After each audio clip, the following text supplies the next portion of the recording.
السلام عليكم ورحمة الله وبركاته. بسأل أحيانا نفسي سؤال: إحنا ليه بنقول لبعض كلام سيء؟ وليه بنستمتع لما بنقول لبعض كلام سيء؟ تعرف إن بكلامك السيء دوت لشخص بتأثر على صحته وبتأثر على نفسيته، وممكن تكون سبب في إن أنت تخلي عنده اكتئاب.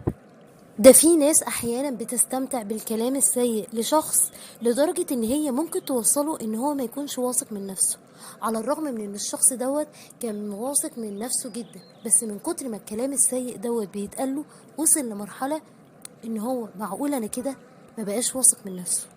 ده انت كمان بكلامك السيء ده للشخص هيحب العزلة وهينفصل عن المجتمع، يعني هتخليه انسان مش حابب ان هو يتواصل مع الناس اللي حواليه عشان ما يسمعش برضو من الناس اللي حواليه كلام سيء عنه.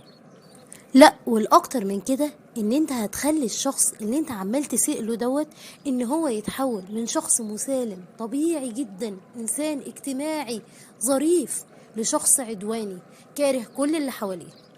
يعني باختصار كده، انت بكلامك السيء للشخص اللي قدامك انت ما بتعملش حاجة غير ان انت بتدمره. مش صعب على فكرة ان احنا نفكر في كلامنا قبل ما نقول اللي قدامنا، ولو حسينا ان كلامنا دوت هيضايق اللي قدامنا او هيضره، مش صعب ان احنا نعمل ستوب على كلامنا وما نكملوش.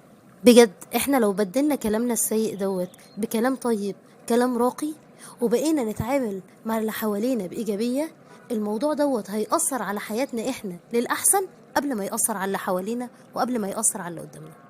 وخلينا دايما نتذكر حديث النبي صلى الله عليه وسلم: الكلمة الطيبة صدقة.